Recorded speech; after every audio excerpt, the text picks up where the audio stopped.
I mean, I was surprised by the spell shaman, even. Like, Me too. we were just, like, killing people, and it was real fast. I looked at that, I'm like, what are we doing? It just wasn't really making sense to me. And the answer is you just, like, play stuff. Just play stuff and just kill people. And we weren't, like, trying to murder people.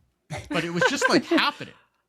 Well, I was trying, you know. I'm not usually.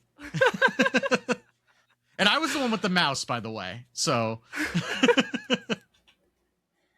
Welcome to episode 552 of Concede, a Hearthstone podcast dedicated to making competitive side of the game more accessible to you. It is Friday, June 26th, 2026 in the evening.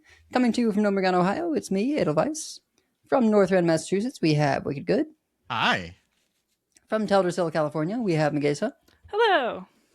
And from all around the world, we have you, dear listeners. This week's episode is brought to you by our producers, Number Theory, Crash, Beef Squatch, David P., Jeremy T., Bottle Caps, Grumpy Monk, The Burger Club, Kirk Regan, May, NY Kiwi, Spine, Grizzly Bear, and by our patrons of the week, Jolt C. and Mark Sheriff. You can go to patreon.com/Concede to get perks like a thank you at the top of the show, bonus post-show content, early access to new episodes, and help support the show in the process. If you would like to support the show but cannot do so monetarily, please consider leaving us a 5-star review on your podcast feed of choice, as it always helps other people find the show. And if you're watching us on YouTube, please like and subscribe. And maybe hype. There's a thing now too, so you could hype the video. We don't know what it does, but you could do that. Many things. So, so Life and Ladder. I got nothing. There was Theorycrafting. It was cool. Yeah. I'm in the waiting room for Ladder. So. Well, we all got baited by your Death Knight over the past week. I was doing great. I don't know what to. I don't know. What I was doing great until I wasn't. So just get better at Death Knight. I mean, clearly. you just here's what it is. You just have to die a little inside, and then I've got that. And then covered. I've been dead turns inside for again. years. Like, that's not even a problem.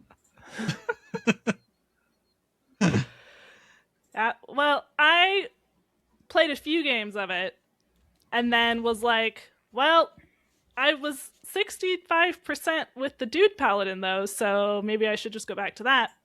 And I have remained maybe 63% now, 62. My overall record with this exact list, which I have put in the show notes, is this the ideal list? I don't know. I do believe in it more than I think many people do. And I'm sticking with it because I'm 122 to 76. And I got myself into top 200 for the first time since March 2023. Wow. That was with legendary. Thank you. That was with the Undead Shadow Priest, which I do miss. That deck was awesome. But yeah, it's exciting to be back. I am now, of course, a little closer to 300, but who's counting? Definitely not me. Just looking up my rank, that is 269 on the HS Guru player profile. I'm clearly very healthy about this. Yeah. It you can tell. It very much seems like it. Yeah. But it is very exciting to be up there. There was a lot of Demon Hunters today, which is not great for me because their removal lines up really well into the Dude Paladin. So actually for that matchup, having the 3/1 Divine Shield is useful because it actually does keep your dudes alive, and you do need your dudes alive. The other thing that happened that was aggravating, a few days ago it was all turn 3 Vanessas, and today it was like turn 6 Coin, Neralex, Twilight Mistress. Oh, you replayed your stuff? Here's another Twilight Mistress. That's still 1 mana because you couldn't clear the Neralex. That happened like more than once. I've got some bad news, which is that's going to start happening more after Violet Hold comes out, because right now it is Coin Shadow of Demise. After Violet Hold comes out, it is going to be Coin. There's just going to be even That's more going to be coins. happening on like turn 3. Yeah, Well, so maybe not 3, but Yeah. that will definitely be a thing that Rogue is doing. There are certainly a lot of Rogues. Most of the time when they don't do that, I find the Rogue matchup pretty winnable with this deck. I've definitely learned the ins and outs. Erator, yes, he's annoying when he's in the middle of your shatter spell, which I have learned that when that happens, I often just play the +1 attack side anyway. But Erator is so much burst damage if you stick some recruits. Like I play him for the taunt occasionally and the burst damage most of the time, and that is lethal. There's a lot of like setting up 2-turn, 3-turn lethal, and trying to calculate like when do I trade is actually an interesting question in this deck because sometimes it kills on 4 or 5, but often it doesn't, and so you do need to protect your board, and so you do sometimes need to trade, but you also need to kill them before they Twilight Mistress you. So there's a lot of like, what are they going to do to my board? Can I survive this race? Do I need this extra 3 damage, or do I need my thing to survive? So I have found it more interesting to play than perhaps an aggro decks have the reputation of being, but I also am an aggro person in general, so that's my jam generally. And as you can see from the sheer number of games, the games go fast, so you get a lot of them. I don't think I would have climbed this far with that win rate even still if it was not a fast deck, because there just needed to be a lot of games in order to get there. There's no news, there's no tournaments. We're going to talk a lot about theory crafting. Before we do that, if you are watching this live or listening to the raw audio, I want to point out we had May on the show a few weeks ago. And she had talked about how THL was doing a Pride 24-hour charity stream. That is happening tomorrow, Saturday, June 27th, starting at 12 p.m. Eastern or 9 a.m. Pacific, and going for, it looks like, a little over 24 hours, with a lot of streamers, including May, Ron Mexico, Banterface, Maxi Bon, Schmoopy Daddy, Jin, and KVLT. So if that is of interest to you, definitely check it out. And they're supporting Trans Lifeline with that stream. So we have the details in the show notes. And I guess we should also say we're not going to, like, there was a reveal stream on Tuesday. We're not going to go card by card and going through all the cards that were revealed during the reveal stream, because there were a lot of them. We'll touch on them during talking about the decks. But if you do want to hear more of that, we ended up recording a bonus stream for $10 and up patrons on Sunday night, where we looked ahead at the cards that were going to be revealed and talked about the decks that we were going to build. And we ended up going over a lot of those cards because we were kind of seeing them for the first time. It's a little bit more raw than what we would do on a regular podcast. But if you do want to hear like more card by card breakdowns, you can go to our Patreon and sign up, and you'll get access to that episode, and you can hear a good hour and a half of us going through cards and live reacting to them, which is a little bit different than what you'll hear on the podcast. But we have no more live reactions. We have day ago reactions, so we're going to go talk about those now.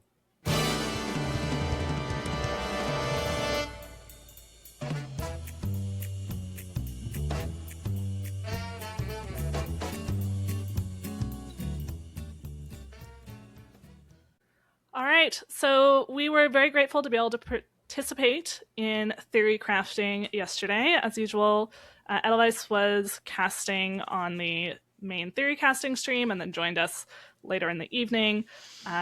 Wicked Good and I co-opted on his stream. I was able to, because of summer schedule, play a little bit in the morning as well and watch some streams.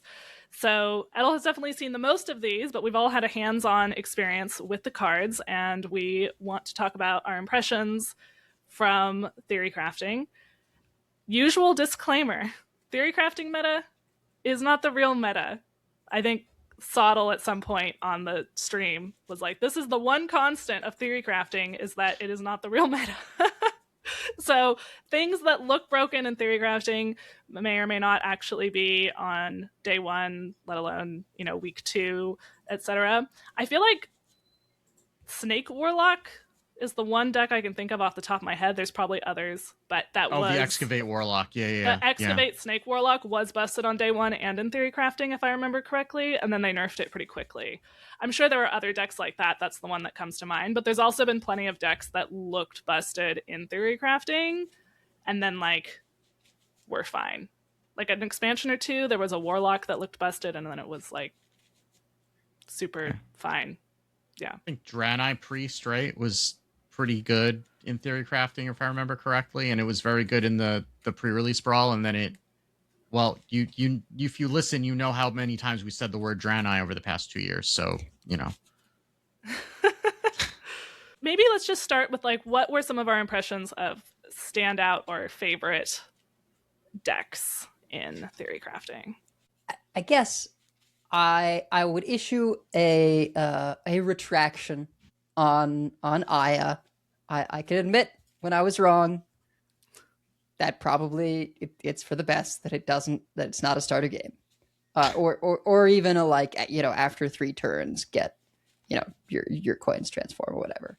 I mean, I still think it would be more reliable as like a main strategy, because of course it would if it was something like that.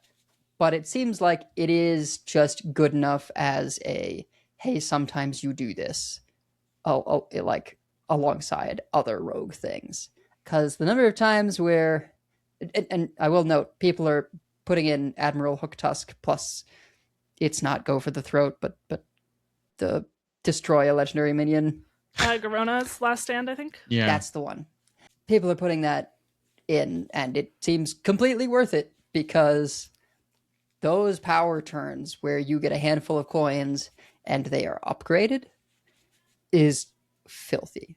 Like, you get a board full of Jades and then probably have enough for another board full of Jades the following turn. And then if they do it with like Slice and Dice or something, there were some silly turns where like I saw 16 Jades.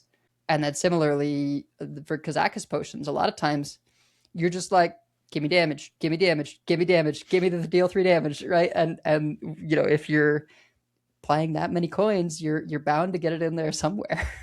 Yeah. And the coins will pay for playing the potion. Yeah. So exactly. This kind of reminds me of when we were disappointed that the Death Knight leeches didn't stack as a battle cry, that wasn't like one more each time, that it was only while they were on board. Or like, this isn't going to be good enough. And they're like, oh no, this is plenty good enough. Yeah.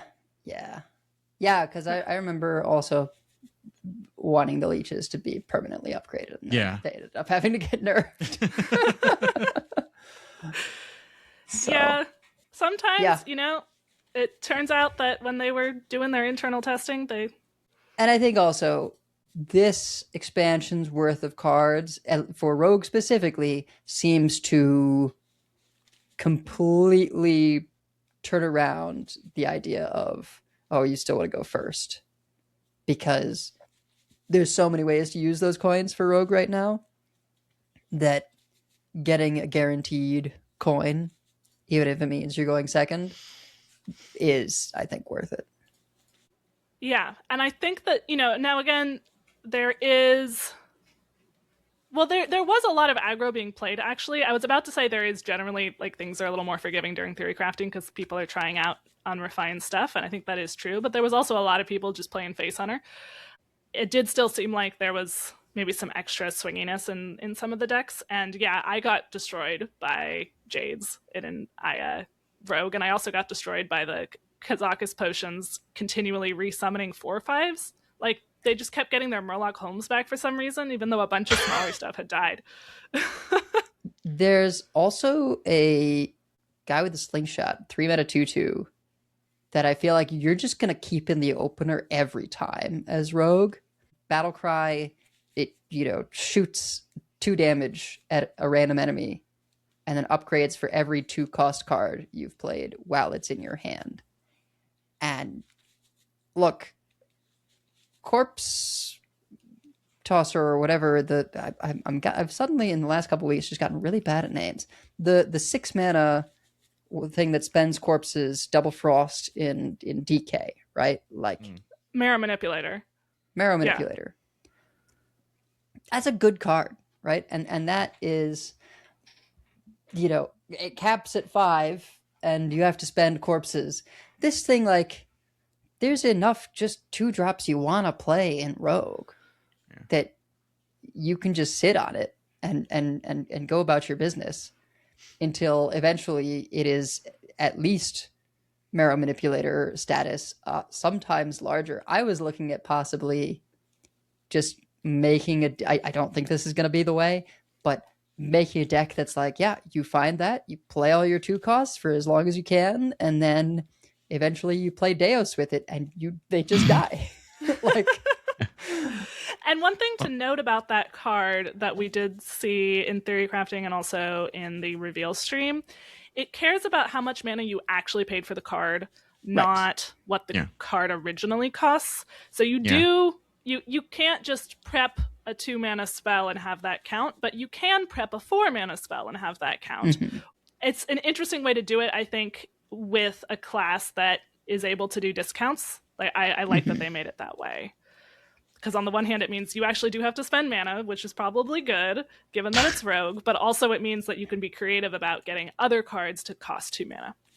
Yeah. When you can do things like you just have the 1 natural coin and you go ahead and play the new weapon instead of, the 2/2 that death rattles and gives you a coin, so that you're making sure to play that weapon at 2 mana to get the activation. It felt great. And I don't think it's going to be built around, because it only upgrades in your hand, which is a good choice. But it's going to be good. And I think you could, because of all the generation in, a Sinestra deck, I think you even just find space for it in there, and it's fine. You won't get super up there, but you can probably still get it to 4 or 5. And even if you're using that to clear minions, not necessarily go face, I think it's pretty good. Yeah. I guess I should point out, like, the paying the 1 or paying the 2 thing is pretty much always how it's worked, because Sonya Water Dancer worked that way too, where if you could, that was how it was pretty famously broken, that you could get things down to 1 mana and then play them and then get a copy of it with Sonya Water Dancer. So 4 was the magic number with with the Scoundrel. pirate. Yeah. So, I think I'm glad that they're making those numbers bigger so that Rogue actually has to spend mana on things. I appreciate that, but because that's something that they're not used to doing. But, that's, and honestly, like, maybe people got that out of their system by the time that we were playing, because maybe we saw 1 Rogue all night, if that. There were a lot of them earlier, like in the middle of the day, I think, because people were trying out Miracle Rogue, and it's very much going to exist.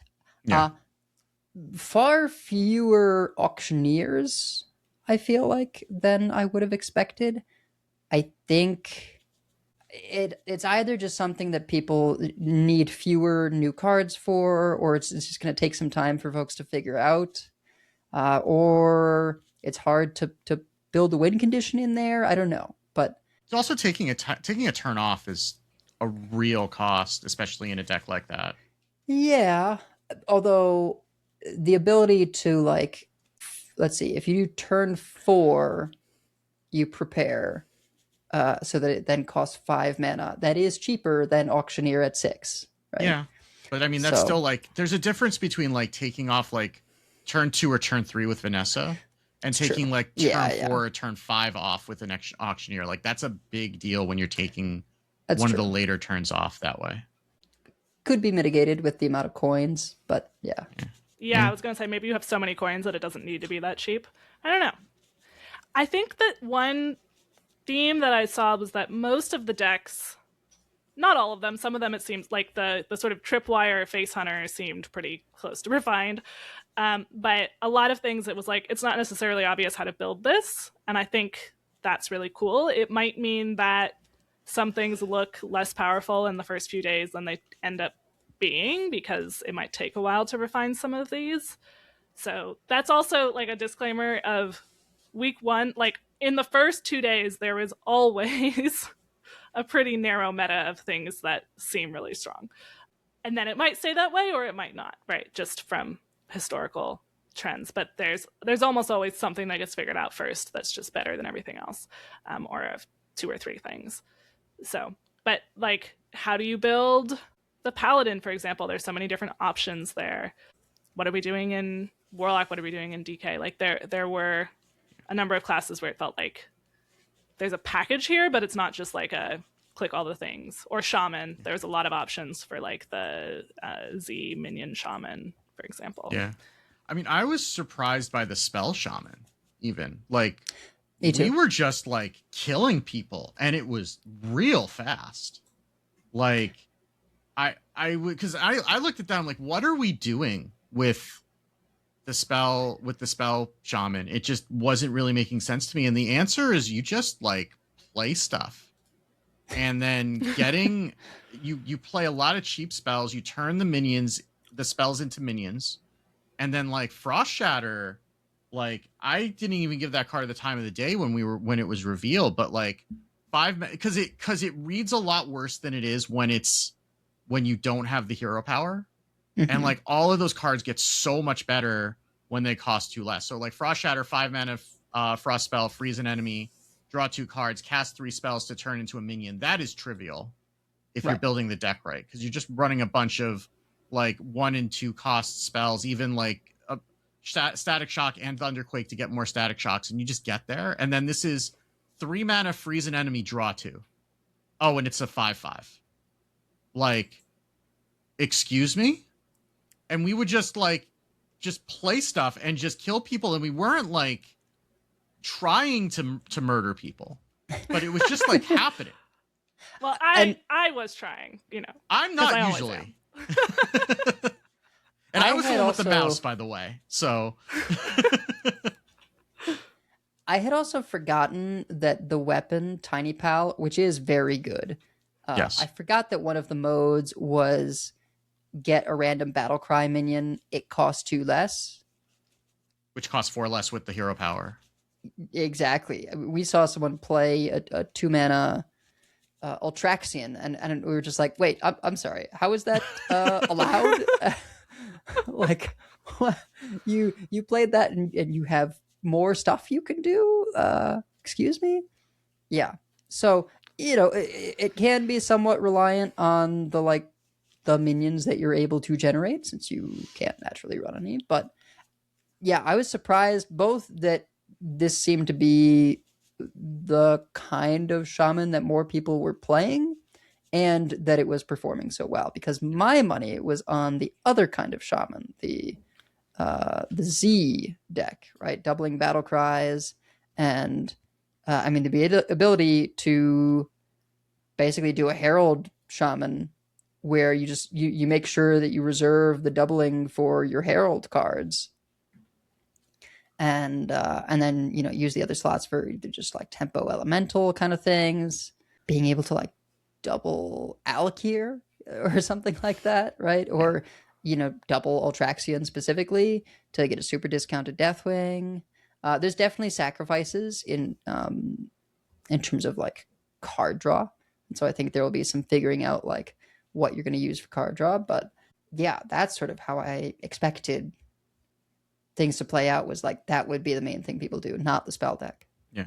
I mean, the thing with the battle cry shaman is that it is very good, but there is also a very high cognitive load on that deck, just because you need to be thinking about how you're going to order your minions to make sure that you're hitting. Like we had Deck Tech was in our stream, and we were saying like, oh, we're going to completely forget about this. And he's like, no, there's a tracker.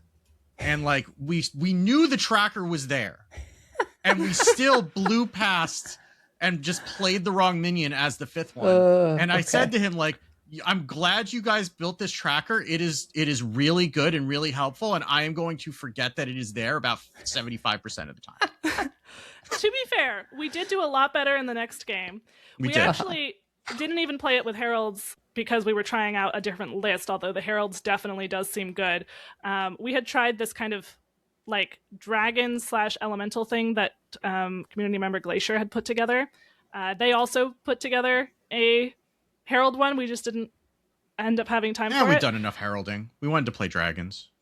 Yeah, and just this one, so Slag Claw, which is the Sizzling Cinders Kindred card, the 5 mana 3/4 Battlecry summon 2 2/1 Sizzling Cinders, Kindred, trigger their death rattles. It is an elemental, but it's also a dragon, a thing that most people have not remembered. So the Kindred also works with dragons, and dragons have battle cries, right? And we could double the new hijacked security bot, which is the prepare minion that battle cry give your other minions +1/+1. So there was, Prescient Slither Drake is just still a good card. You just don't want to waste your battle cry slot on it.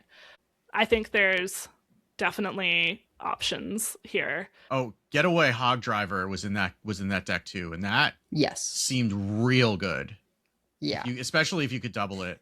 It's that's the 5-mana 5/2 neutral battle cry. Draw 2 cards if they're both minions gain charge. In this deck, they're always the only way you whiff is if you pick up Tidy Pal, which is a one of because it's a legendary. Also, I am embarrassed to admit how long it took me to get the reference that's Say Hello to My Little Friend. Tiny Pal. Oh. Yeah. Okay, I'm not the only one. So that's good. Yeah. Okay. Good.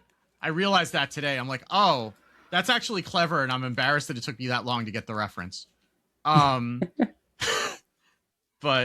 there's only you have one card that can whiff in the entire deck, and I mean you're gonna draw that sometimes, but it's worth that chance. But yeah, draw especially if you get it lined up, draw 4. Hit somebody for 5 seems real good. And also, since you are sacrificing Murden's Last Stand, having a good way to draw cards is needed. I was running Viranoth. Oh. Which might just be worth it when there's real potential to set up the double for Viranoth. Could be tricky to make happen, but even just one, I think I ended up doubling Elise and then doing Elise Location and then doing Viranoth. I mean, one Viranoth on a deck full of all minions, right, is pretty good. That's so much math compared to we're already having to count to 5, and then we have to add up to 100. No, there's a in the deck building. There's a thing that's so many things to pay attention to, Edel. Look, I'm tired at the end of the day. I just want to play my cards. It's too many. It's in deck building. I don't do math on the weekends. You just get a Viranoth list from someone else. That's what you do. Oh, that's what you do. Yeah, the person we ran into who was doing that was Mark McCaz, which tracks. Yeah. We ran into him a few times, and every time we were like, if he seemed like he was playing a normal deck, we were like, we don't trust it. Yeah. Oh, he was playing a Hunter. We're like, there's no way this is aggro Hunter. There's no possible way. Yeah, the Hunter looked good.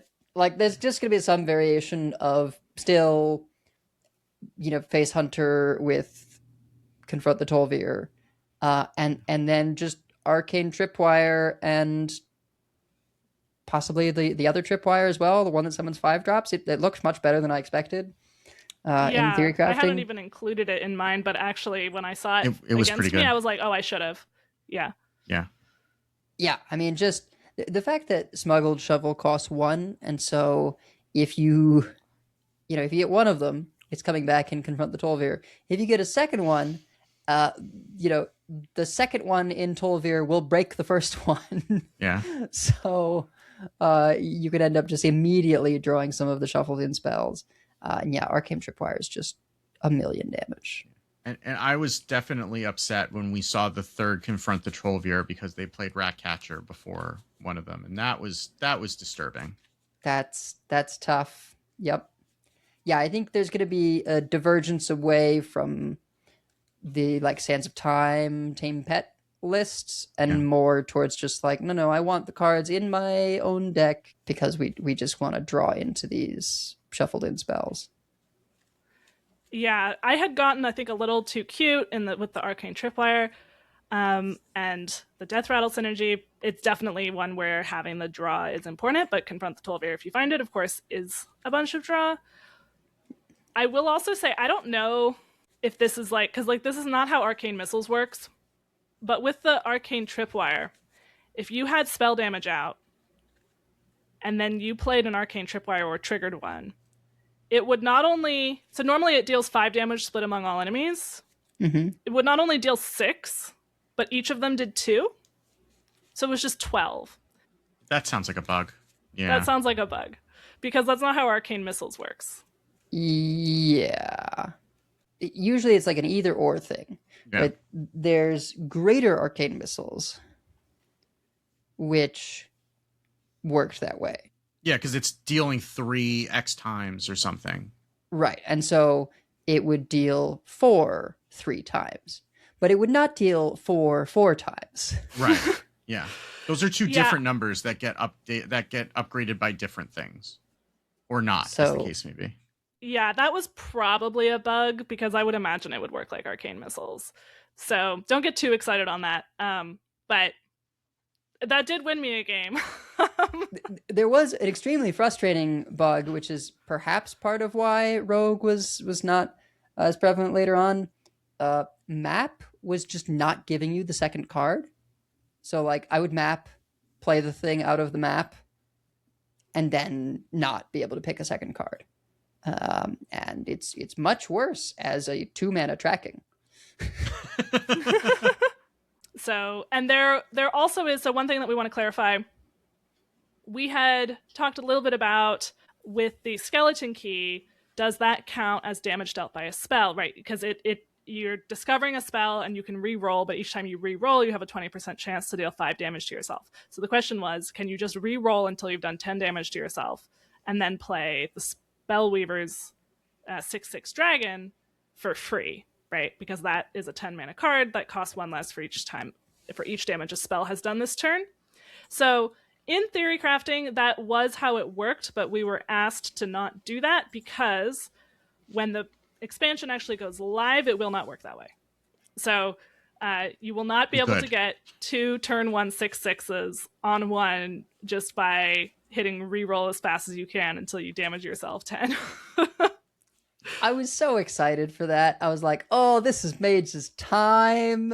We're going to have some serious tempo Mage going on.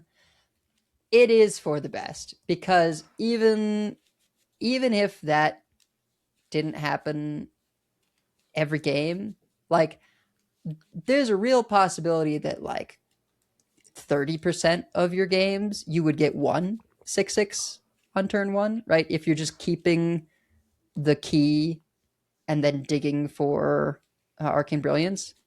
And anytime someone were to get 2 or God forbid 3 6/6s on turn 1, if you can like discover into the third copy, that would turn me into a pillar of salt if somebody did that and discovered it off of the spell and after they'd done it enough times for it to matter. Right. Like, yeah. People would the Reddit posts would be just going crazy, right? Like, so this way, I think it's for the best. So no one gets attached to it who likes doing that because it just doesn't happen, right? You never get the opportunity, and never hits the on release. And also, then you don't get all the people complaining about having that done to them because you can maybe handle 1 6/6 on turn 1. You're still going to take a bunch of damage, and like even if that doesn't kill you, they're a burn deck. But 2 6/6s, like that's not there's nothing clears that, right? Like Shadow Word Ruin isn't until 4 mana. And that's the best. Yeah, even Medivh's Triumph only does 4 damage, so you would need like Medivh's Triumph and another card to be able to deal with them on turn 2. So, I mean, I think the card... So, it'll still work the exact same way. It just won't count as taking damage from a spell when you take the 20%. I think it'll still see play. It's a cheap discover. That's a little skill testing in terms of like how much do you try to go for exactly what you're trying to discover. But sometimes when you're discovering, you're like, my out is I find exactly this thing. And like this card is that. When you're like, okay, my out is I find exactly Blizzard or something. I don't know. So I'm just going to roll until I either hit it or I die, right? Like this is a card that lets you do that. So, I don't think it's like a build around card, but I think it's a card that's flexible and will probably see play not just in Quest Mage. Although, of course, it makes sense for Quest Mage. I mean, it's just a good card. And sometimes you just need a flexible way to go find what you need. And I mean, this is like reverse Renew. Like Renew was like a broken card at the time in Baron's Priest because it was just 1 mana, find what you needed, and then you heal. This is gonna damage you if you're digging, but it being able to like repeatedly look for something without spending extra mana, so you actually can cast whatever you find. Like that's really powerful, and it'll see play no matter what. I mean, even like honestly, with the new cards, Leyline Mage felt decent. We played a couple of games with it. We started with the deck recipe, and then we just kind of tweaked it a little bit. We didn't make too many changes to it, but it felt pretty good, all things considered. We were running Jailhouse Mana Storm. We never actually got to play him, or maybe we got to play him at the very end. We faced McBanterface. Oh yeah, who was that's playing right. a Burn Mage, and he got the Mana Storm, and we did not. But we did still manage to eke out the win somehow. I don't even remember what we did, but we got there somehow. But the Mana Storm did seem powerful if you because those are spells that cost something, and if you do get the Mana Storm early, now you just always have a board forever that they have to keep dealing with. Yeah. But again, you have to draw it, and it's hard to tutor it. I think that it adds this nice element for, of course, there's the big spell mage that was kind of pushed in the set, and it's good for that because there's so many big spells, which means bigger minions. But I kind of just like it. You throw it in the burn mage, and now you've got 2 things that are great keeps to really help your damage. You've got Calic, which of course gives you the spell damage, and then Millhouse, which might sometimes be more damage than Calic, because just turning all your spells into minions that have to be dealt with is relevant, even if they are sort of cheaper, small minions, because you can just do what you would have been doing normally and fill your board. So that felt really nice. And 0 cost right now is a 0/1 taunt, which is also hilariously relevant. Yes. And you have like a lot of small things that do damage, right? It's hard for them to keep a board and counter pressure you because you just have lots of little things that they have to keep dealing with in addition to the burn that you're doing over the top. The deck recipe that we used had 1 Eternal Firebolt, and we were like, that seems sketch, but we'll just go with it. And it did. You might have. I love that card, and I probably would. You could have suggested I would cut it, and I would probably tell you, there's no way I'm running the mouse. We're keeping that card in. Well, anyway, I knew better than to suggest it, I guess. That card totally won us this long game versus Druid, where we just kept getting a little bit of healing every turn. We had a full hand from Vanessa. I don't know if Vanessa goes in this deck. It's not really like the best Vanessa deck, but she's a powerful card in general. So I have no faith in the ley lines. I would be inclined to go, the more Calic spell damage route. I do like Vanessa there because you're running Contraband Wands. Yeah, that's what we did. With Story of the Waygate and Contraband Wands, you can get 3 0-mana arcane missiles. And so sometimes you're going to have this setup of like turn 3, prepare Vanessa, turn 4, Contraband Wands and Story of the Waygate, and then turn 5, do this crazy pop off with the 0-mana arcane missiles and whatever stuff you generate. Yeah, I think I definitely, with more time, would have loved to also try a Burn Mage, because I think that could be really powerful, and I like that archetype.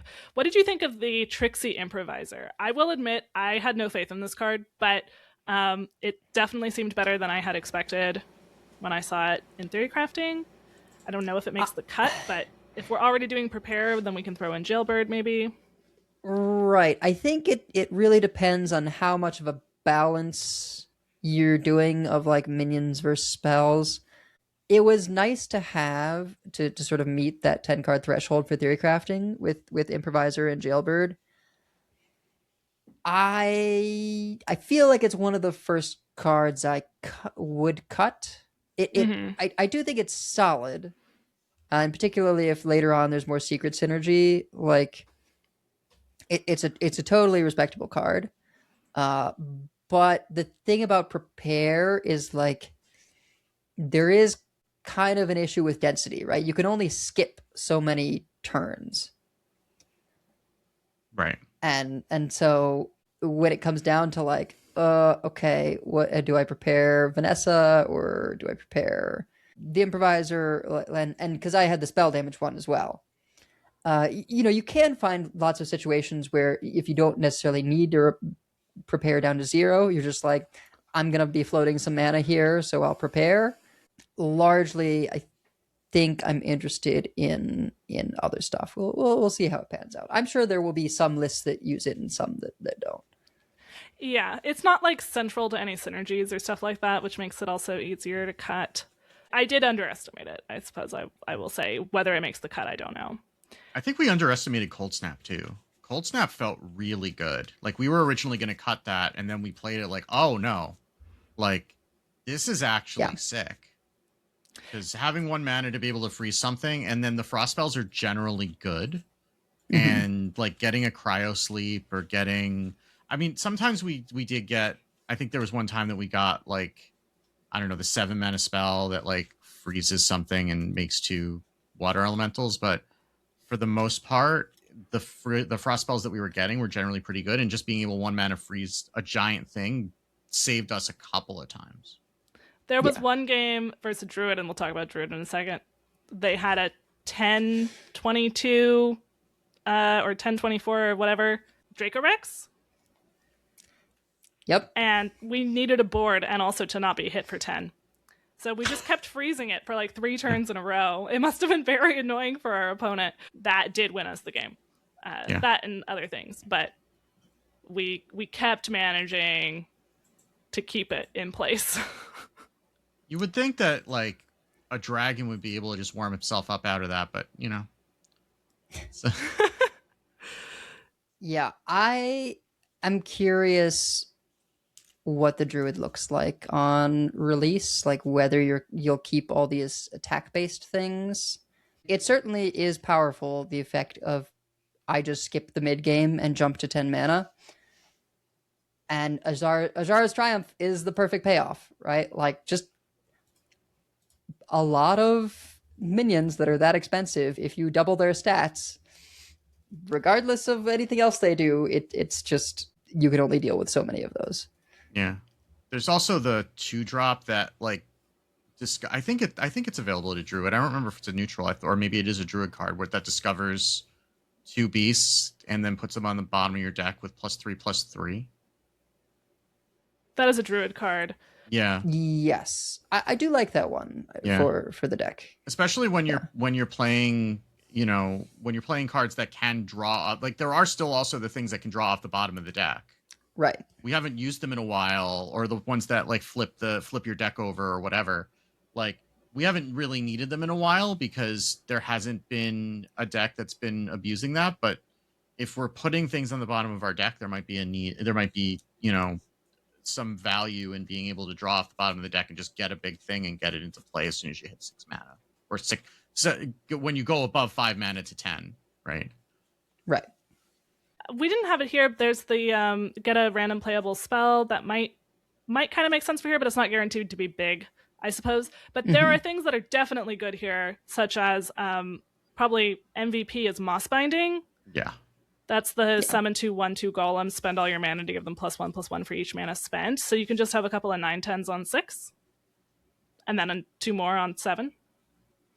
Yeah. So yeah, I wonder whether this deck will be like an aggro deck that runs Azara's Triumph, or if it'll be something like it more was in Theorycrafting, which is we have all these payoffs for when we get to 10 mana and then are just like trying to survive until then. Because I feel like I could see it going either way.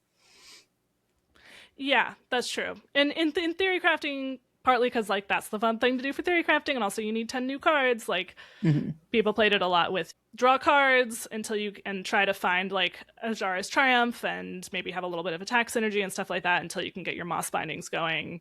Commissary Crook. We had one we played Commissary Crook, which is the 3 mana prepare battlecry, spend all your mana, summon a random minion of that cost. We did that for a 10 drop and we got Fire Rack. And I was like, wait, we just have a 7/7 there. We should have done Moss Binding. We'd have 2 9/10s. But we were facing a warrior, and all of the removal is fire spells. That's nice. Yeah, and Fire Rack, for anyone who might have forgotten, is immune to fire spells. So it actually lived for. It was there for a while. It was just like, oh, get wrecked, noob. Like that's just what it was. It was hilarious. We're like, oh, this is actually the MVP. Like we lucked into the right play. It was fantastic. Yeah, like things like Spiteful Chef probably don't seem good enough. Like getting a 3/2 and a 6-drop is like there are better things. It feels like there are better things that you can do than that. But again, that's one of the 10 cards, and there's probably just other cards that we can fit in when we're doing that. But Widow's Bite felt legit, just as a mana sink, because sometimes you would just say, okay, well, I played the first one on 2, and then I'm going into turn 4. I need something to do. Hey, why don't we just like gain 6 armor and dome them for 6? That seems fine, right? and that was just a decent way to just kill some time until we got to 10 mana. There's also a 1 mana 1/2 that has Death Rattle, get a random weapon, and I wonder if that like make its way in. Just like, if you've played Azara's Triumph but you're having trouble finding the minions or whatever, then maybe you just like throw a weapon out there. You could even get the new druid weapon. Not high odds, I'm sure, but yeah. I mean, we could go back to Marithra for this too, right? Because like, no, but she costs more than 3. Oh yeah, she costs. Never mind.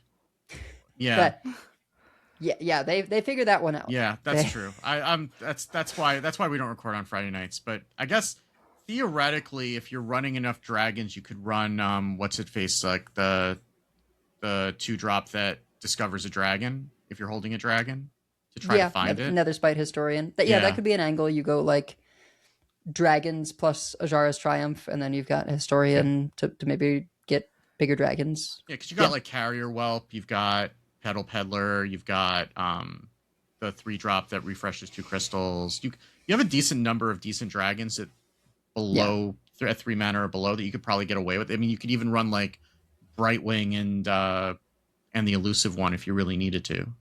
Fairy Dragon. Right. Well, there's the one that discovers spell and it like rotates which class the spell comes from each turn. 2-drop. Yeah, and also the one that gives you a 1-cost spell. I think that's mage only. But, is that mage only? Okay. Yeah. Yeah. But yeah, I think there's a lot of directions you could go, and I'll be curious to see how that plays out. Portal Vanguard draws you another minion, which once you play Azara's Triumph, you're looking. Whelp of the Infinite. Oh, yeah. Is 3 or less. Whelp of the Bronze. There are a lot of cheap dragons, actually. Hell, you could even play Nozdormu if you really want to. Time Lord Nozdormu. Because he's 3 mana, 8/8. Dormant for 5 turns. The one that wakes up every time you play a card from the new expansion. Yeah. So. I was also quite impressed with the Demon Hunter, not because of the Rule Breaker. I still don't like the Rule Breaker, but Trastath and the Void Soul stuff. Oh yeah, that felt really solid. Yeah, quite good with Ravenous Fellhunter. Yeah, we tried a couple different builds of that. JT Snow had built one that was Herald that kind of felt like it was trying to do a little bit too much, but then we went to a more one that's more just in on the demons, and we kind of tweaked it a little bit and running Ravenous Fellhunters. We never actually, I don't think we ever drew a Ravenous Fellhunter, but just being able to get a bunch of Void Souls and then play Trastath Soul Parasite, who is that, that's the 6 mana 1/1 with Prepare and Rush, and after you summon a demon, you gain its stats. So just like, it's like jamming a bunch of Void Souls, which are the 1 mana spells, summon a random 1-cost demon, improve your future Void Souls. So you just play a couple of them early, and then you just get big things. And even just like some of the early minions even are like Flame Imp is a 1-drop. And we're like, oh, how big could the 1-cost demon be? They're going to suck. Oh, it's a 3/2 that's fine, right? Like they're and because they're overstated to come with a downside, but the flame imp when you summon it isn't going to smack you in the face for 3, so it's just it's just a win there. So Well, and going up the mana costs, like on 2 mana, you've got a 2/4 taunt from Vulgar Homunculus. There's the 5/3 that has Battle Cry freeze itself. On 3 mana, there's a 3/6 taunt and a 2/5 taunt. That Death Rattle puts a 9/9 taunt lifesteal at the bottom of your deck. So, like the early hits are by no means like terrible, particularly No. for how early you might be playing them. And Oh, yeah. then it just keeps ramping up, and at the point where you're going like, give me a 5-drop, a 6-drop, and a 7-drop demon, like who cares what they are, right? Like yeah, they're never going to be that bad. And Trastath, we saw a lot of like 14, 20 somethings. oh yeah, easily. And removal being what it is, like that's just hard to clear, right? A lot of classes have the damage-based removal. Something that large ends up just sticking around. Yeah, I mean, you'd have to run Shadow Word Ruin, but then you'd have to play Priest, and why would you do that? So I mean, there's like Hex and Shaman, but yeah, there's not a lot of ways to deal with it necessarily. The list that we ended up running like also had Vanessa, because why not? We have a lot of cheap stuff. Sure. Yeah. We're running Broxigar, so we have 0-cost portals that we can play with Vanessa also. So, And then we Broxigar Last Stand if we need to, right?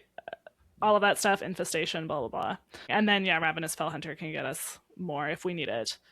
yeah, good. Well, because we're running Vicious Void Scale, which is the 3-mana 3/4 taunt with Death Rattle, get a Void Soul. That's the idea.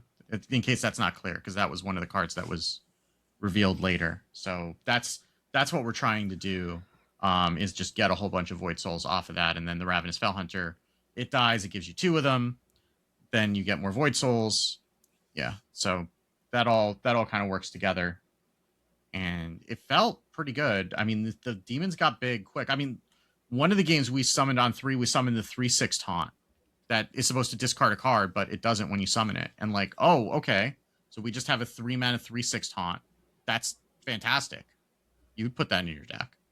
Like, yeah, and I hadn't really considered, but like this is another deck that's pretty good with Vanessa, right? Yeah. Because you're making all these 1-cost spells, so you've got cheap stuff to play with her. You've got the portals to Argus that are cheap.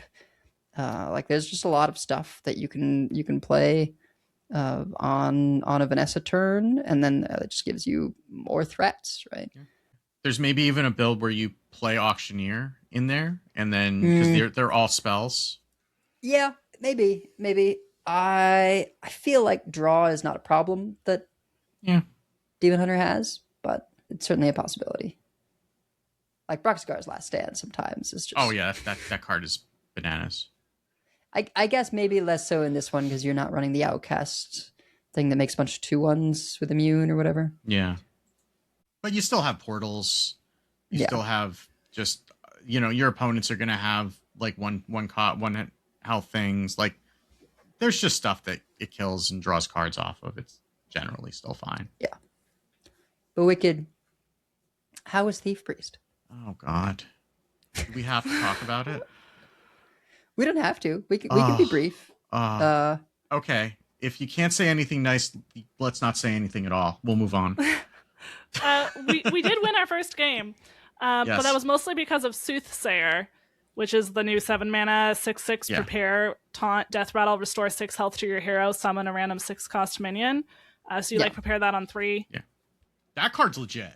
That card is very legit. And if we do have, I mean, we could see a control priest or like the quest priest just taking that and Holy Embrace and calling it a day, right? Just swapping out a couple of cards for those. Maybe we run the Specters of Despair in that deck too, because it's just a 2-mana 2/6 taunt. Who cares if it can't attack? So like you might just take those 3 cards, put them into Control Priest, take out like the worst performing cards otherwise, and be done. We never got to play Kara of the Broken. I don't really feel like that was like we missed anything by not getting to play that, but maybe we did. I don't know. I feel like there's potential for Karov. I don't know. 1 mana 1/1. I feel like could do some shenanigans if you get like a Marithra, a Firak, something like that. Yeah. I'd be interested in messing around with a like Karov and Soothsayer deck where you've also got Keria, which resurrects your highest cost minion that died, and then there's a couple of 1 mana spells that replay a random death rattle that died this game. Yeah. That alongside a package of control tools. I think Priest is going to have to do some soul searching in terms of like what do you run with the control package, right? Because it does have like good clears. It's got legitimately solid clears in Medea's Triumph, in Moonwell, now that it's 6 mana, in against certain decks. Shadowward Ruin. Yeah. So I think it's just like and meta appropriately, you've also got For All Time. But you couldn't try and just run all those things with like just Azalina and the Imbues because of the 10 card requirement. I think that does make the deck potentially better to try out, but everything else is going to get better too. So, yeah. Yeah. I mean, I don't know that like the problem with the Azalina package is just that it's so dependent on getting things that are playable when you don't have the full deck available to you. And especially when you're going to have a bunch of things in this coming up meta that are going to be start a game effects, right? Like if you play against like the spell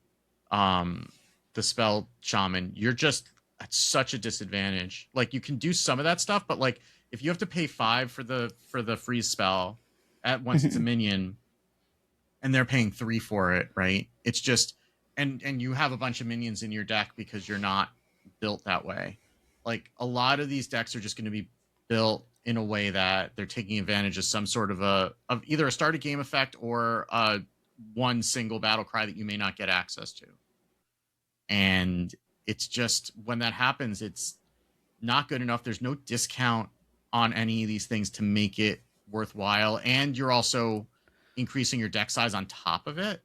So you're at a disadvantage because of the deck size, because you're going to be more variant. You're going to be more variant because you're taking on 20 cards from your opponent that may or may not synergize with each other or with any started game effects that are happening.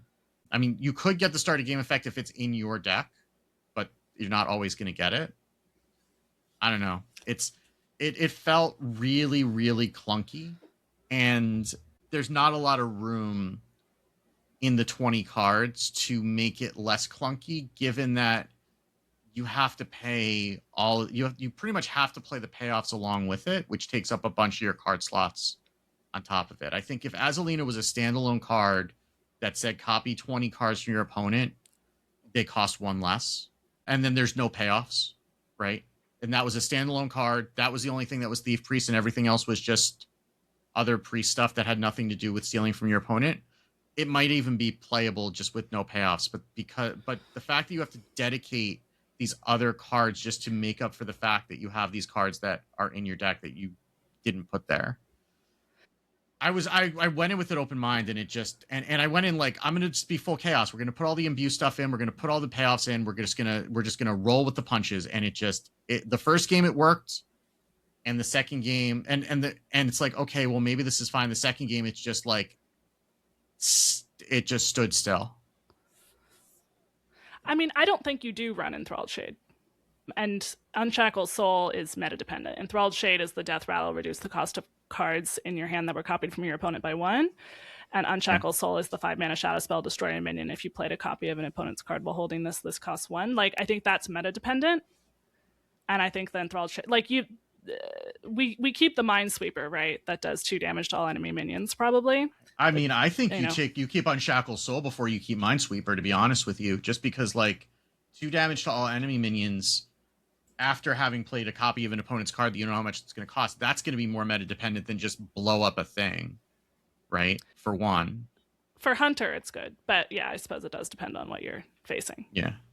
Yeah. I will say, I had an opposing priest play the thing that gives Admiral Hooktusk, right, to give me a chest, and then used Unshackle Soul to destroy it.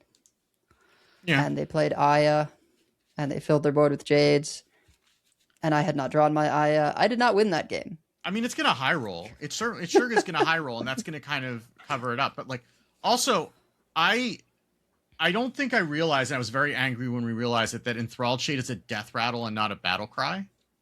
Well, it's for resuscitate, right? Sure, but like, you need to live to the point where you can resuscitate it, and we were not doing that. And like, and I saw that, and I'm like, oh, I thought I was gonna just be able to discount all this stuff because I don't read in my old age, and but it's like, oh, I thought it was going to discount it all. Oh, it didn't even discount it right away. Now I have to wait for it and try to kill it off, and it just made it feel that much slower in the early game when you're trying to piece together some sort of a game plan with whatever you have to work with against what your opponent's fully formed game plans.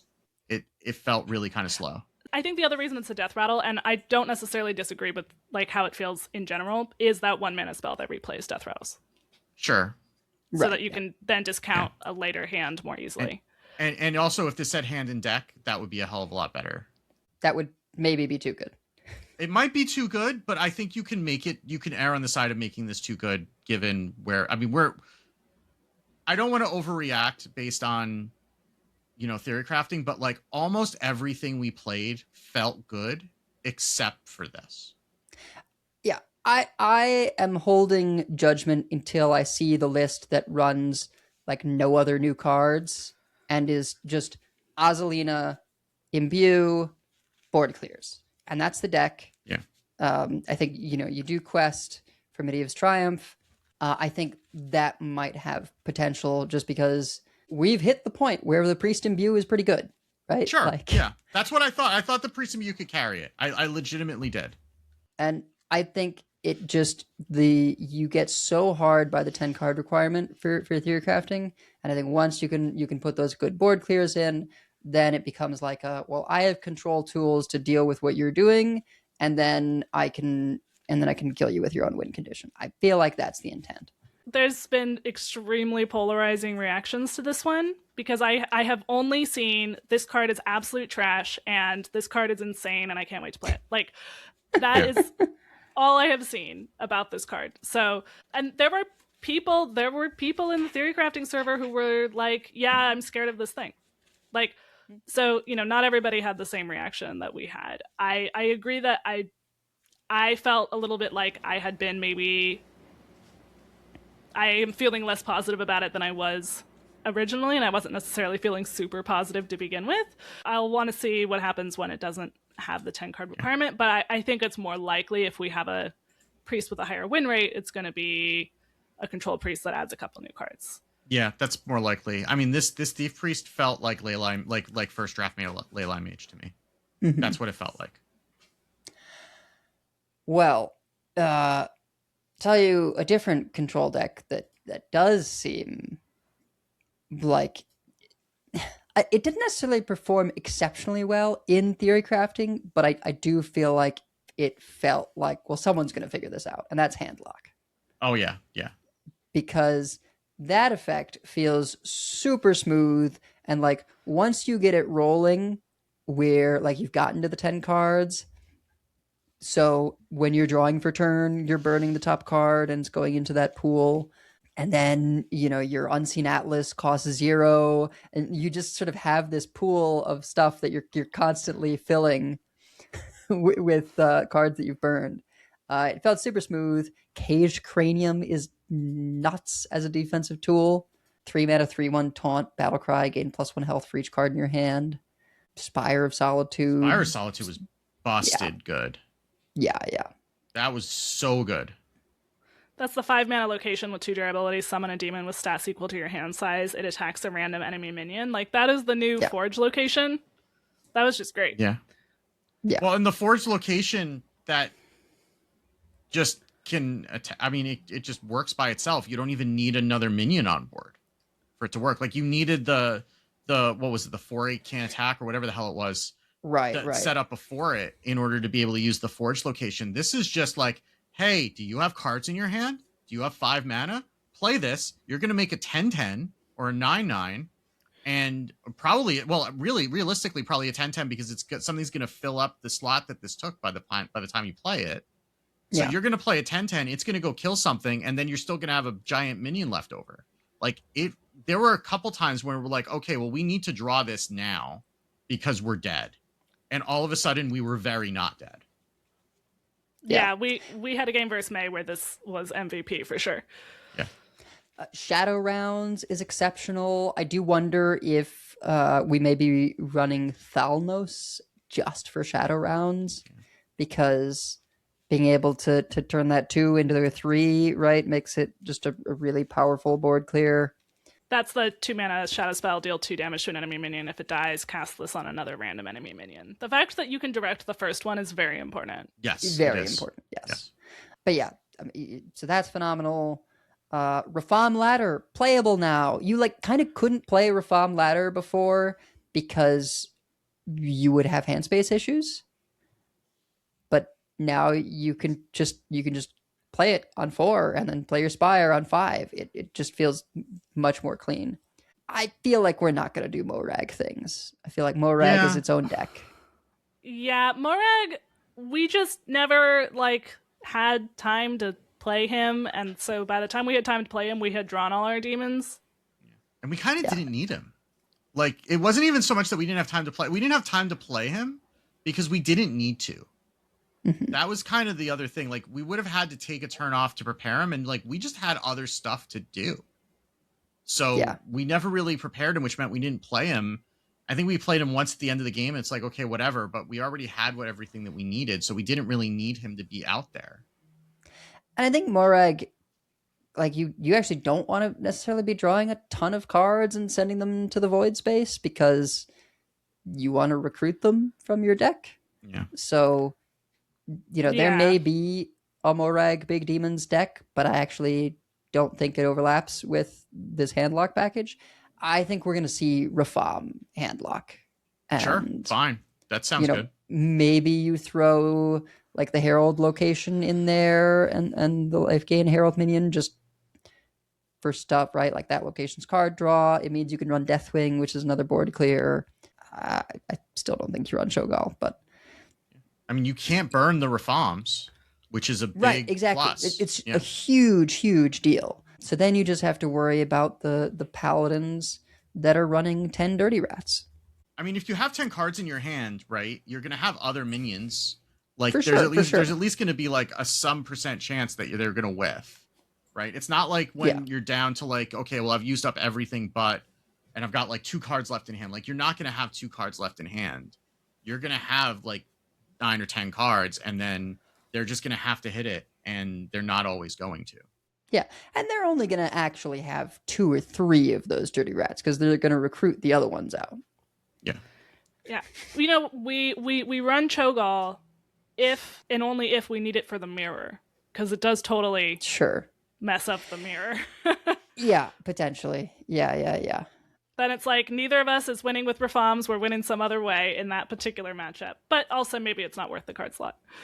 But also I think like at this point the Rafams are just solid plays at most mana costs. And so like you can still not have to care that much about losing Rafam, particularly if you do end up going my route of like you run some Heralds and Deathwing, right? Yeah, so then it doesn't necessarily matter if you're never going to get to the Rafam. I think Warlock is actually a little spoiled for board clears. They're chunkier, but like you've got the Eldritch Tentacles at 6. If you're running the Rafam stuff, there's 2 kind of board clears in there with the Calamitous and the Polymorph one. There's a new Annihilation. We were, for some reason, not running that 6-drop clear, and we totally should have been, because it's good. Yeah. Well, I think as we used the deck recipe and it wasn't in it. I think it's the reason. Yeah. And Twisting Nether's still in core, right? Yes, but it destroys locations. That's probably okay. That's probably still okay. You have a lot of locations. If you're doing if you're doing the Herald location as well, then you've got 5 locations. Yeah, I mean, you're probably not doing the Herald things with Twisting Nether, but Right. I mean, like blowing up Zeramat's prison would be bad. Blowing up Aspire of Solitude, it's got 2 charges. It's probably not the end of the world, and it's probably fairly doable to play around that. I just don't think we need it, right? Because we like, especially if you're doing Reform, you have the polymorph thing, you have Annihilation. That's 3 damageless board clears that only cost 1 more than.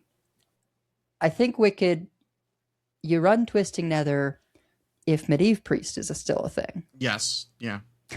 I mean, also, there's also still Elise locations. There's still like the volcanoes from Warrior, right? Yeah. And also, I'm old and I appreciate the classics. Yes, I think it will be a sort of meta choice of whether you run Twisting Nether or Annihilation, I think. But there are enough locations. I mean, even the Hunter location that makes the 2/1s that draw a card, like it's not the biggest deal, but hey, I also would rather they not draw more cards, so I could see wanting to get rid of, like, there are viable locations for a number of I mean, even like Sanguine Depths too, like you probably want to be able to get rid of that against Warriors anyway. So like there are use cases for wanting to be able to just like nuke a bunch of locations. And I think again, if you're playing the Heralds, yeah, you're not doing that. But if you're not doing Heralds, I can see a world in which you want to. Gosh, what's left? Well, I mentioned the Paladin.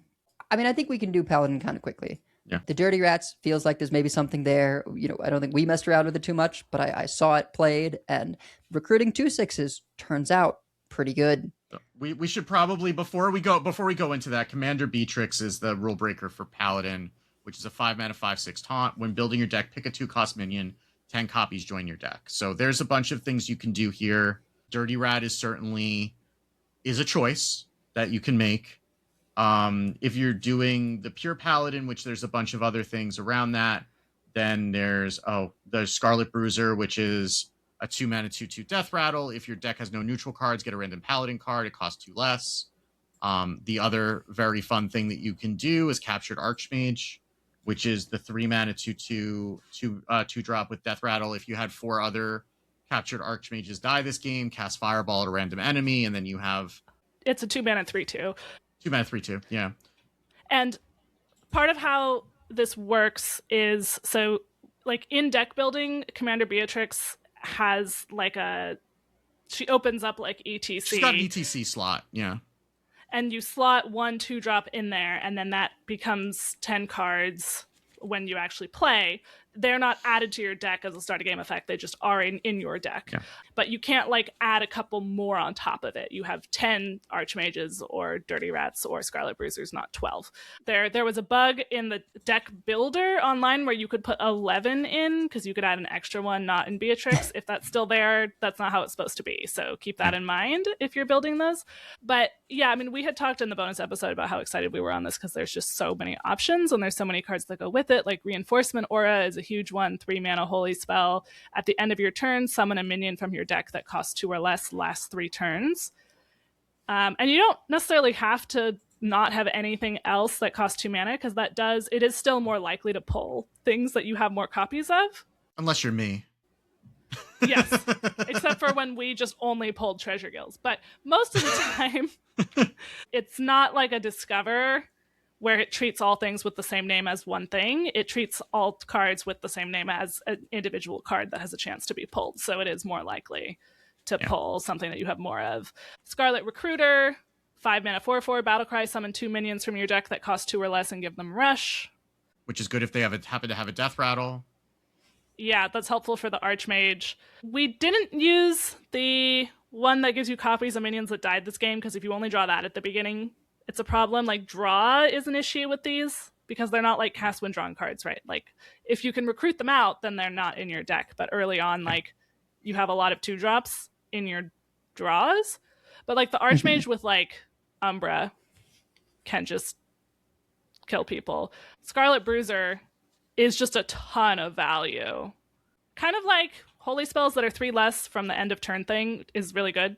Paladin cards that are 2 less I kind of underestimated this, is just pretty good. Yeah.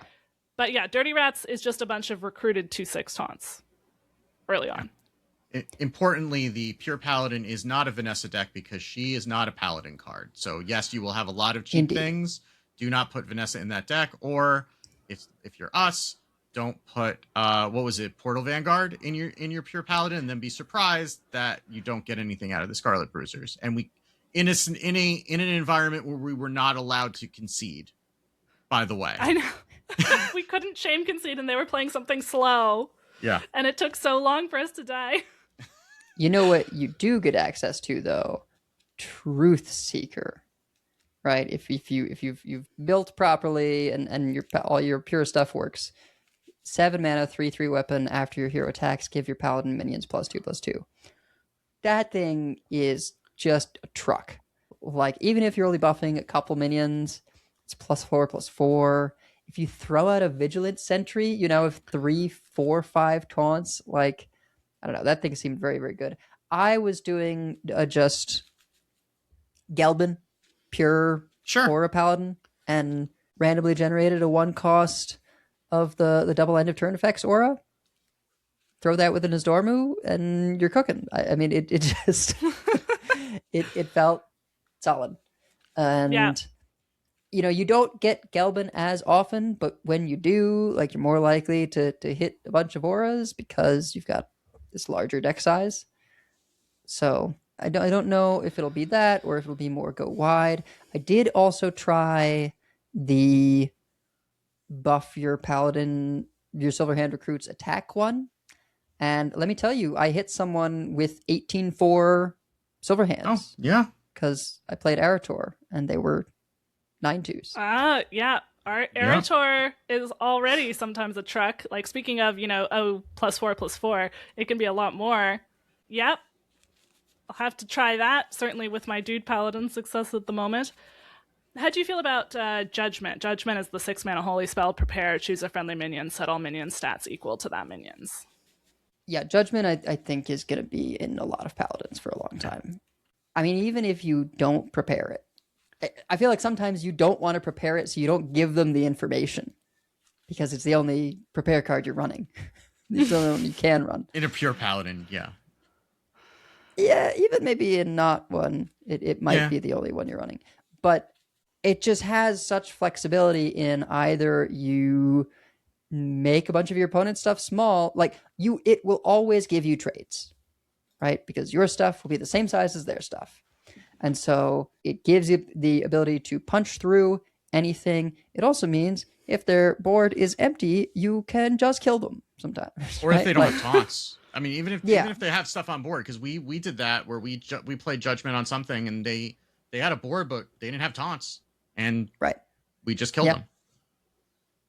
Yeah, and a lot of times you're going to have a bigger board than the opponent. So, I mean, even if they do have taunts, if it's just like one, if they have a Tortola, you don't care, right? Then you just Judgment, you plow through the Tortola, and then you still kill them, right? As long as you have enough things and their health total's low enough. Yeah. I think there's just a lot of interesting options with that. And we were sad that Commander Beatrix wasn't revealed before we recorded last week because it was hard to talk about the in fairness, that episode would have been an hour longer. So hence bonus episode.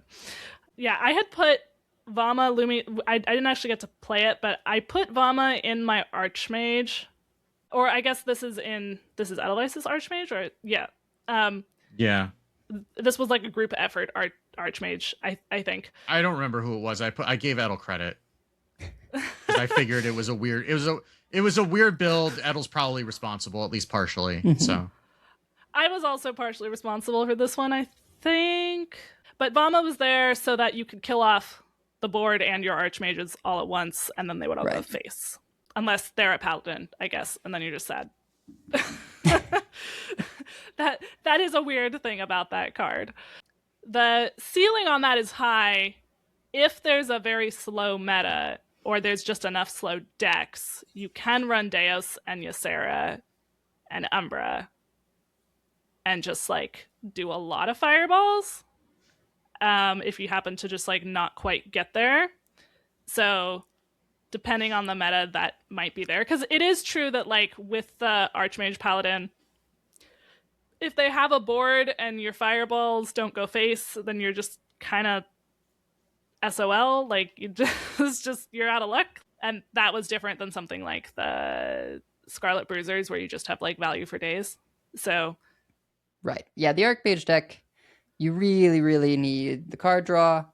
I do think because of all the recruitment, like a fair amount of the time, it seems like you could just like get lucky with the odd fireball here and there. You've whittled them down, and then just Umbra on its own is 5 fireballs. And as long as they don't have too much of a board, that'll get you there a lot. But yeah, I like the comfort of being able to, in a slow matchup, go, this will kill you. Like, which Deos and Umbra is like 20 fireballs. Something like that. That will kill them. We don't have starships anymore. Thank goodness. So they are dead in that situation. All right. Well, it seemed like lots of things going on with DK. We played a unholy DK from Edel that seemed totally solid.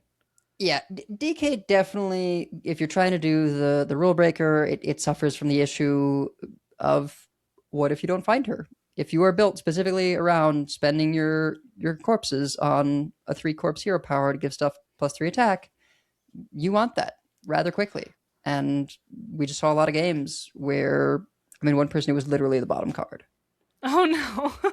Yep, that'll happen. Like they were doing egg stuff, but like seemed like very much you wanted this extra hero power and not getting it is very rough.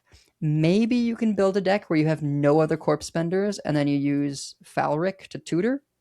So there's at least like one extra way to find her.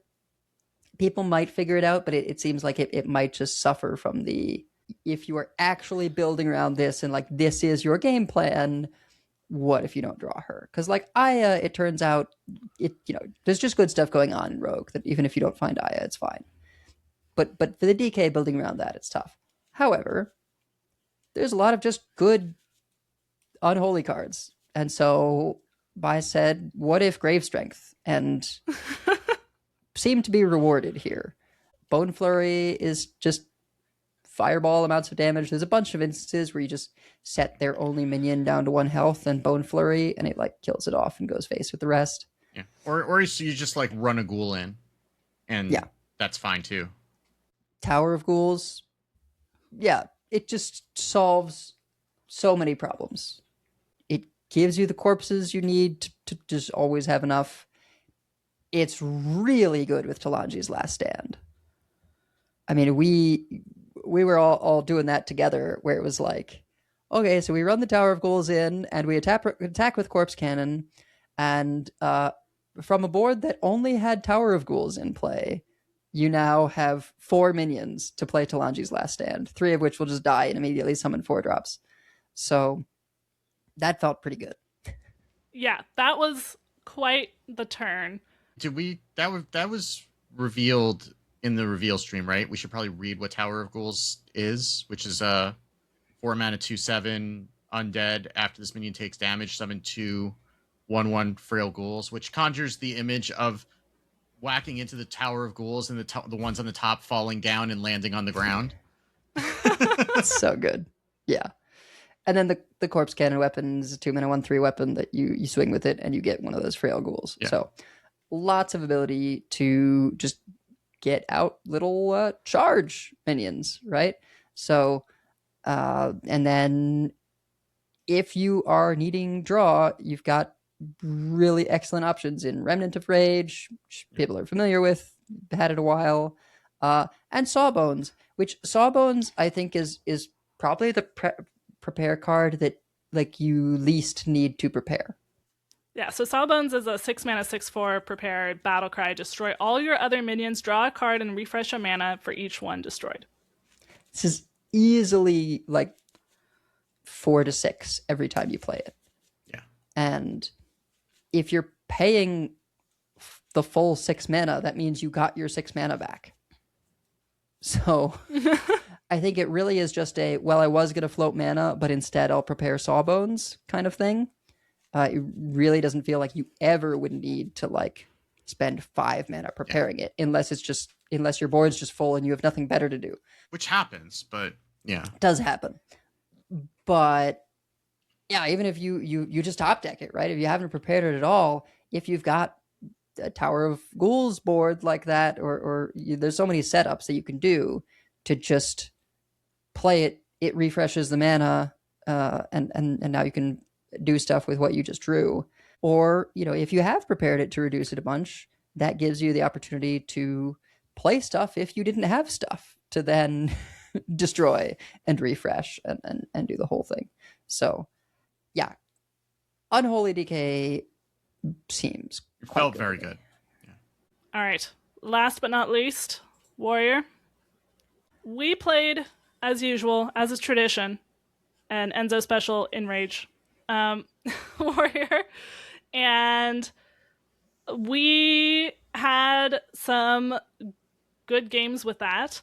Warp Tooth is a 4-mana 3/3 beast with charge. If 3 friendly characters take damage on one of your turns, summon this from hand or deck. That can just be things trading, or it can be stuff with Enrage synergy, or it can be your face. And by the way, you have 2 of them because you're playing Hogger. Yeah. So you just get 2 3/3 charges pretty early with not a lot of effort in this deck. Even if the minion that you have dies, you can still summon the Warp Tooth, right? Like it doesn't have to be an Enrage thing if you just want to get it out. We were playing this with like City Defenses. City Defenses is not a new card. It just feels like it because nobody's ever played it before. It's a 4-mana spell. Summon 2/0/6 security with taunt. They gain +1 attack when damaged. There is now like so many ways to damage things, like Disguised Watchman, which does 1 damage to all other friendly minions twice, so that counts as 2 separate instances. We, of course, Eternal Toil, Sanguine Depths, Ominous Nightmares is a 1 damage AoE, or give a damaged minion +2/+2. Axe of the Forefathers is that weapon that does damage. Rioter was also nutty. After a friendly minion survives damage, you give it +1 attack. Again, each instance counts there. Right. So, you can just get... And that includes itself, by the way. So, you can get these really high attack boards early and then just, smash them in the face. So... Yeah. Plus you have Ball of Chain, which is a 1-mana 1/2 weapon with Death Rattle. Give your damage minions +1/+2, so they get even bigger. Things got nutty real fast with that deck. And also, one thing that we learned that is relevant, even though Chainbreaker Hogger says duplicate all other legendary cards in your deck, if you have them in your hand at the start of game, they will still get duplicated. Because we thought we drew patches one game where we got Warp Tooth in our opening hand after the mulligan. And we're like, okay, well, we'll just trigger it and we'll get 1. And sure enough, his buddy popped out. And we're like, oh, okay, well, I guess we got him anyway. So even though it says deck, it really is cloning. It's duplicating everything in your hand in deck. It's just putting it back into your deck instead of putting it in your hand. Yeah, I am very optimistic on things with Hogger plus Warp Tooth. I also want to throw in Logosh because running 6 Blood Fighters is just hilarious. We did run into that. It was very effective. Yeah. I don't know if that'll slot in as the top end of a deck like this or something that more takes a middle path. Once you are doing that, I feel like you're encouraged to run the hand buff card that buffs your entire hand +1/+1 or buffs legendaries an extra +2/+1, right? For +3/+2. I feel like Warrior is looking good, but it was another class where I'm sort of I want to see where this lands without the new cards requirement. Yeah, this was definitely something that was hard with the requirement to get a full sense of. And yes, we did in our second Thief Priest game, they had a Logosh. I said, let's kill it, and then whatever it summons, we can kill with the spell that costs 1 if you've played one of their cards and kills a minion. What I forgot was that Valera has Elusive. She sure does. Yep. Yeah. And then we were sad. And then we And died. then she's also like a 12-12 or a 14-14 or something. Yeah. And we were a priest with a bunch of cards that didn't belong to us in our hand. This is something that is like the type of warrior that I really like to play, but I think that there's like an aggro version of this, but there's also a middle path version, and there might even be more of a control warrior version. Like I think there's a lot of different directions that might be good here. And I do think that Hogger, I feel like both Hogger and Warp Tooth are like quite flexible in terms of what kind of things you put them in. We've mentioned that it's going to be miserable, but Egg Warrior is probably going to be a thing with just Hogger. And we ran into a quest warrior that was running. That was that was May. Yeah, that was May. That's right. Yeah. And then you get, if you really want it, you get a second copy of the quest. Now, that is going to take you another 10 turns to finish, but also you're a quest warrior, so you got all the time in the world, so maybe you make use of that. Without Brawl, like, removal is actually tricky for you get armor, it's fine. You just tank the hits. Yeah, not what it once was. But I do think that, there's a lot of options for both Hogger and Warp Tooth. And I think that getting the doubles actually makes Herald Warrior look more appealing as a slower version of Herald Warrior, not this is actually dragons, but we run some Heralds. Because double Ultraxian is quite nice. Also double Deathwing then. Yeah. Yep. And the rag, right? Like, then you don't have to worry about, like, oh, this one rag needs to kill them because you've got another one. Yeah. Because that always feels bad when you've got, like, two Heralds on the rag, and it's like, well, this is not going to do enough, but I don't have anything better to do. But if I play this, I'm never getting another one. Mm-hmm. And, yeah, having a second one for later is going to feel a lot better there. And I don't know, like, what other stuff you're running in there if you run Geddon, right? Because... Yeah. I don't know, do you want two of those? Well, that could have the effect of then you don't mind as much when you've burned a copy of something because you know you've got another one of it, right? Yeah. So you can make some of the hard choices easier. You're kind of like surveilling in a way at that point, because surveilling away the bad cards, to use a magic term, just because you don't necessarily need them anymore. Though I guess the one that you could probably run the legendary that makes copies of the damage minions too. If you can get that onto a rag, that's pretty good. And if you get two copies of that, maybe that's worth doing. I don't know. Maybe it's trying too much, but I think the Geddon goes in if we have like a wallet warrior, right? Right. Yeah. It's just like legendaries for days, which could happen, right? Like you could just go in and build it like you would. You got Elise, you've got Xavius, you know. You got Thalnos for draw, like, you know. No, I don't think you would do Thalnos, but like, yeah, there's a world where you end up with a 50 card deck or something. Yeah. Well, I think that's gonna do it for today. There's tons more stuff. We'll see tons more stuff. I think there's gonna be a lot of experimentation. Can say words. This expansion, and much more optimistic about this one. So, we have many folks we'd like to thank. Check out our thanks section on the website at Concede.com. You can also find our contact info, our show notes, and our Patreon information. You can monetarily support our show at patreon.com/CoinConcede. Join us every week live by following us on Twitch at twitch.coinconcede.com. Join our community chats in our Discord at discord.coinconcede.com. Write into our email at coinconcede@gmail.com. Follow us on Blue Sky at CoinConcede. Subscribe to us on YouTube at youtube.com/@coinconcede. And if you'd like some CC swag, head on over to our shop at shop.coinconcede.com. So, CoinConcedes.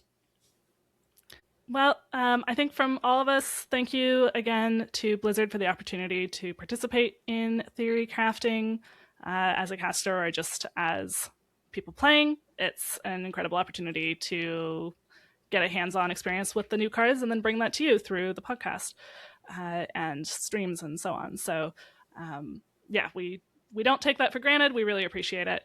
Yeah. Well, I'm going to coin concede to Megasa, who is single-handedly responsible for our new website, which we neglected to mention at the top of the show. and it looks really nice. And we had to switch website backends a couple weeks ago after the unfortunate incident that happened, and I think this is we were kind of overdue for a new website. Certainly the website that we inherited certainly was there from when I joined the show 5 years ago, and also me. Yeah. So, and we were just kind of, keeping on with it. And the new one looks a lot better, and it integrates the YouTube videos that we're putting up. It's a lot easier to navigate, to find the new episodes, to find links to everything. It's really pretty, and you should go check it out. And then, but it came together very quickly. So, and appreciate all the hard work that you did, okay, so both in that and also in convincing me to actually use it, which I mean, and thank you for your additional technical support.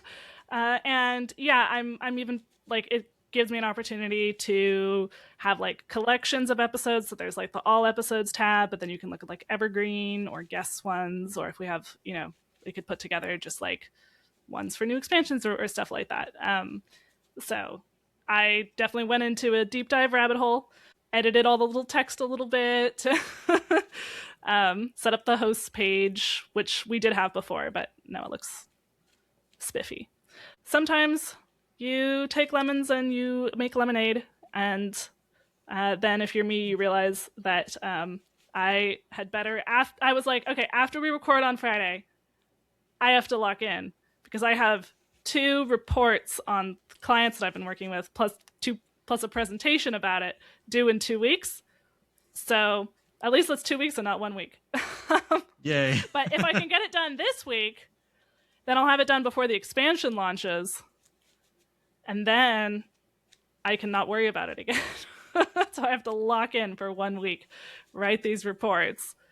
It's the last thing I need to do for my certificate program. So it's like, then I'm transferring to get a master's next year. But it's the last thing to do for the certificate program. I was like, I'm not gonna, I feel so done. The certificate's all that I need. And then I was like, it's only 1 more year to get the master's though. And then I have a master's. So I'm gonna do it. I have decided. Well, I'm going to concede to kind of, everyone who is working with me on camera and off for the theory casting. I know Derek and Lana were doing quite a bit behind the scenes, trying to do this or coordinate for the rule breakers sort of shenanigans that were going on during the broadcast. It was Lana's birthday. That's Alkali. Sorry, it was Alkali's birthday, so she had to go like immediately after broadcast to. She it needed to get some celebrating done. But then also, the UK was like 30 Celsius, which is quite hot when you factor in that air conditioning is much less common in the UK, and the houses are like made of brick, and so. Raven was dying of heat, and he's running the stream, so he's on the full 8 hours, and we had to do a little switcheroo so that Lurinda and I just did the last 2 hours instead of me being on with Raven, so that he could put some frozen peas on his head and keep running the broadcast, because they were having it rough over there. Yeah, I've had some people in the UK cancel meetings with me today at work, so yeah, it is legit. It's bad. Yeah. I remember, this is want to happen, right? Like there was a past championship or something, or maybe playoffs, where I remember they asked production, like, hey, we're dying over here. Can we just do no cams so we can have our lights off? Because the extra heat from the lights is not okay. Wow. That's going to do it for us for this week. So until next time, keep calm, and you wouldn't steal a deck. And if you see us on ladder, coin concede. Coin concede. Coin concede.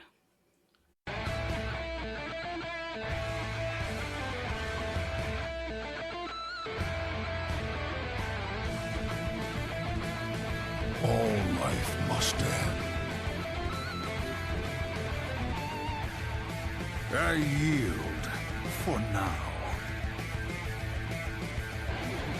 I concede. Well fought. I concede. You win this one. The victory is yours.